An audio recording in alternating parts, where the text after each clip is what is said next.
Well, I'm back. I know it's been nearly 3 years, maybe more, and you're probably wondering why this is probably, I guess, the right time to start making videos again. Not regularly, but don't expect me, don't expect me to be making videos regularly like other people do and consecutively. Um, I'm only making this video to explain why I've been away for so long, and another reason is to apologise. I'm apologising not to many people who watch this video or watch my previous videos,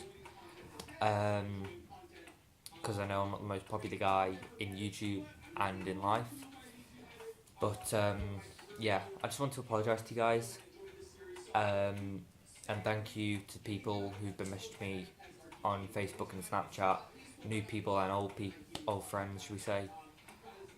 First of all, I want to start with why did I stop making videos?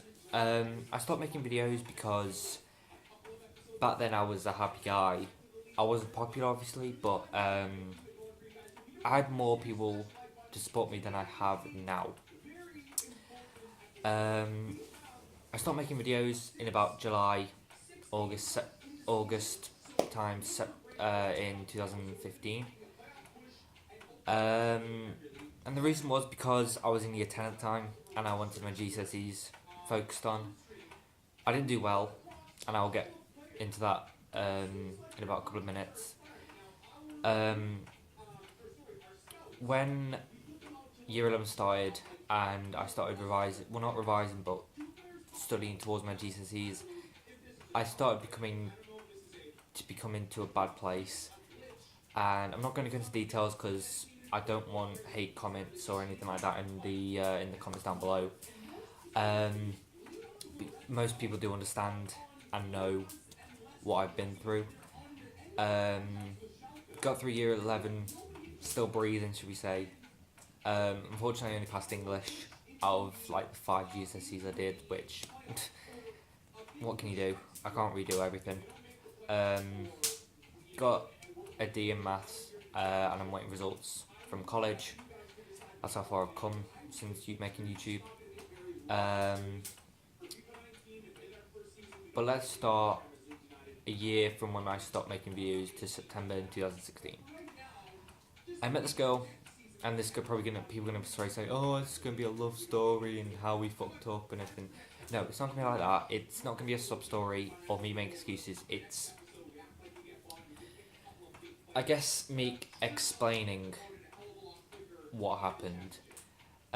So back in September 2016, I met this girl. I thought we were going to be fine. Thought I was going to be happy. I was brought on my shell. I was starting to talk to people more about my problems and just about things in general, because normally I'm kind of an inside person. I don't like to talk to people a lot. And then we go to November, 2 months later. My nan was taken to hospital. She was found collapsed on the floor with a stroke, apparently, and she was taken to hospital.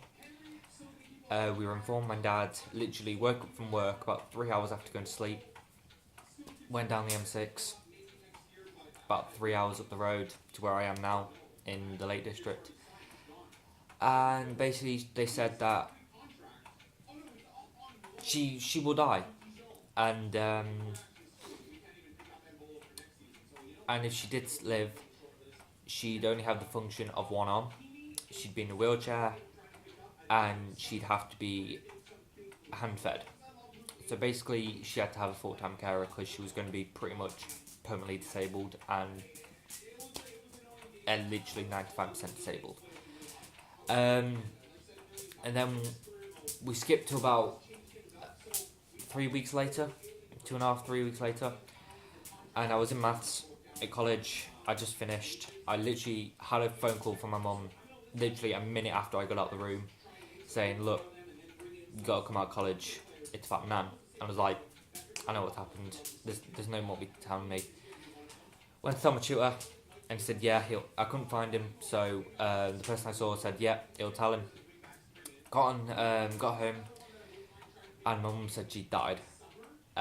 She died 2 hours before my mum rang me, so about 10:30. I can't remember the exact date, and I know it sounds really pathetic, and I should know it, but it's those things you don't want to forget, but your brain just doesn't want to function it. And we came up here. We started cleaning the house out. We had a bit of a laugh. I know it sounds bad, but it was the only way to get through it. And we started cleaning out the house, and it was a 3-story house, and it took us about nearly a month. I guess a month to clean it out, because my dad and my uncle started cleaning out before she died, when she was in hospital. And I was going to make a speech, because I did one at my auntie's funeral back in 2011, and I couldn't do it because my auntie meant that much to me, same as my nan. But I'm not that kind of guy that shows emotion. I didn't cry between her going to the hospital and the funeral, which was about a month and a half. And I was fine. The funeral came. I was fine. I wasn't happy, but I was smiling for people. So it's just showing how brave I was and everything. I was just turned 17 at the time. Sorry, I just turned 16 at the time. Sorry. And as soon as music hit, I broke down. I didn't stop crying for the rest of the day. And then on the 23rd of December, I found out that my current girlfriend at the time cheated on me, which pissed me off more than anything, because not only did she cheat, she was away at the time, so she was literally about 500 miles away from where I was. And it also made me feel that how disgusted I was, because she did it around about the time that my nan died, and she knew that my nan died because she was the first person I told. So I broke up with her, obviously. We didn't talk for a while. And then we skipped to... And then after a while, we were alright. We became friends and everything. We had our disagreements and that, but we let bygones be bygones. And I started talking to one of her exes. And she was bisexual. And in March 2017, on the 9th of March, I met her mate, her then enemy, ex, whatever you want to call it, Charlie. And me and her had probably the best of relationships. We were like the best friends, became friends, the best friends to like brother and sister. And honestly, she was my bestest friends for about 1.5 years. We were like best friends, brother and sister till Boxing Day last year, so 2017. We got together on Boxing Day, and honest to God, I could say I thought it was the best relationship I could ever have in my life.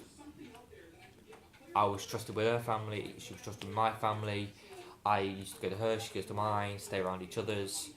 My life, I thought, was getting back on track. And then we went to a week before we split. Actually, you know what? I'm not going to bring that up, because I shouldn't really say that because of how young I am. I know I'm 18, but I'm not going to bring it up. So we go to June, and I was lost around with my mate. She said, right, I'm just going to go and meet my mate. I said, yeah, that's fine. Just make sure you're back, because she had Nova, which is another form of college, in the morning. It came to about 10 o'clock, and I was like, right, she